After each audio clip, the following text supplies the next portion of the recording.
Praise the lord అండి. అందరికీ మరణాత. భారతదేశం చరిత్రలో ఎన్నో సాహసోపేతమైన సంఘటనలు చోటు చేసుకున్నాయి. వాటిలో ఆపరేషన్ సింధూర్ ఒక గర్వకారణమైన సైనిక యుద్ధ గాథ. ఇది కేవలం దేశ రక్షణ కోసం జరిగిన పోరాటమే కాదు, మనకు ఆధ్యాత్మికంగా కూడా ఎంతో నేర్పే అంశం. ఈ ఆపరేషన్ సింధూర్ భారత సైన్యం పాకిస్తాన్ పై చేసిన ఒక ముఖ్యమైన దాడి. ఇది 2024 చివరిలో భారత సైన్యం ఒక ఆకస్మిక ధైర్యమైన చర్యగా ప్రారంభించింది. ఉగ్రవాద మూలాలు పాక్ ఆక్రమిత కాశ్మీర్లో దాగి ఉన్న మన సైన్యం వాటిని ధ్వంసం చేయడానికి సిద్ధమైంది. ఇది మన సైనికుల ధైర్యం, దేశభక్తి మరియు వ్యూహాత్మక తెలివితేటల్ని సూచిస్తుంది. ఇప్పుడు ఆపరేషన్ సింధూర్ యొక్క నేపథ్యం గురించి తెలుసుకుందాము. 2025 ఏప్రిల్ 22న జమ్మూ కాశ్మీర్లోని పహల్గాం ప్రాంతంలో జరిగిన ఉగ్ర దాడిలో 23 మంది హిందువులు, 1 ముస్లిం, 2 క్రైస్తవులు చనిపోవడం జరిగింది. ఈ దాడికి ప్రతిస్పందనగా భారత ప్రభుత్వం ఆపరేషన్ సింధూర్ పేరుతో పాకిస్తాన్ మరియు పాకిస్తాన్ ఆక్రమిత కాశ్మీర్లోని ఉగ్రవాద శిబిరాలపై త్రివిధ దళాలతో దాడులు నిర్వహించింది. దాడి సమయం 2025 మే 6న తెల్లవారుజామున 23 నిమిషాల పాటు కొనసాగింది. లష్కర్-ఎ-తోయిబా, జైష్-ఎ-మొహమ్మద్ వంటి ఉగ్రవాద సంస్థల శిబిరాల లక్ష్యంగా ఈ ఆపరేషన్ కొనసాగింది. ప్రయోగించిన ఆయుధాలు రఫేల్ యుద్ధ విమానాలు, స్కాల్ప్ మిస్సైళ్లు, AISM హ్యామర్ బాంబులు. దాడి ప్రాంతాలు ఏంటంటే బహవల్పూర్, మరిత్కే, ముజాఫరాబాద్, బర్, సియాల్కోట్. 70 మంది ఉగ్రవాదులు హతం కాగా 24 మిస్సైల్ దాడులు, 9 ఉగ్రవాద శిబిరాలు నాశనమైనట్లు చెప్పారు. ఈ సింధూర్ అనే పదం హిందూ సాంప్రదాయంలో వివాహిత మహిళలు ధరించే కుంకుమగా సూచిస్తుంది.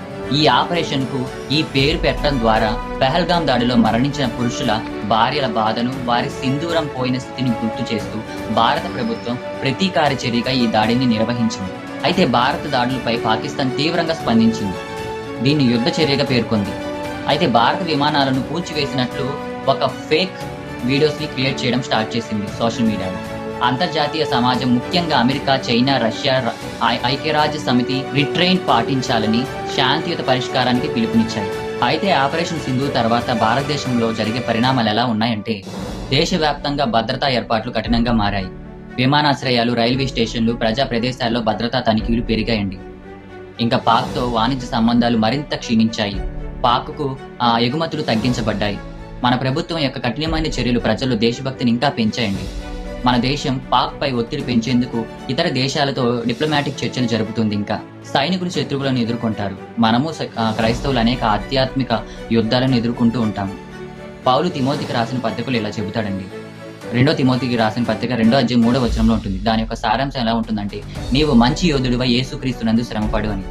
భారత సైన్యం లాగా మనం కూడా సాతాన్ అనే శత్రువుతో పోరాడుతూ ఉన్నాం. ఆపరేషన్ సింధూర్ మనకు చెబుతుంది, శత్రువు ఎక్కడ దాగి ఉన్నా మనం జాగ్రత్తగా ఉండాలి, సిద్ధంగా ఉండాలి అని. ఒక్కడ చెప్తున్నాను వినండి.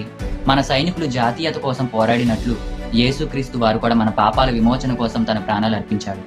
ఆయన చేసిన ఆపరేషన్ ఏంటో తెలుసా? Operation cross. క్రీస్తు శిలువపై చేసిన త్యాగము శాశ్వతమైన విజయానికి మార్గము. అదే విధంగా ఈ ఆపరేషన్ సింధూర్ విషయంలో కూడా అదే జరిగింది. ఎలా చెప్పమంటారా? ఆపరేషన్ సింధూర్ యేసుప్రభు యొక్క శిలువ త్యాగంతో పోలిస్తే ఎలా ఉంటుందో చెప్తాను వినండి. సైన్యం శత్రు గూళ్లను ధ్వంసం చేసింది. యేసు సాతానుని అధికరించాడు. సైనికులు తన ప్రాణాల ఒడ్డి పోరాడారు. క్రీస్తు కూడా మన పాపాల కోసం తన ప్రాణాన్ని ఒడ్డి పోరాడాడు.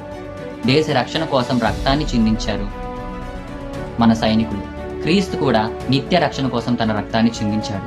ప్రియులారా, మనం ఈ దేశభక్తి గాథల్ని వినిపించుకున్నప్పుడే కాదు, మన ఆత్మల గురించి కూడా మనం ఆలోచించాలి.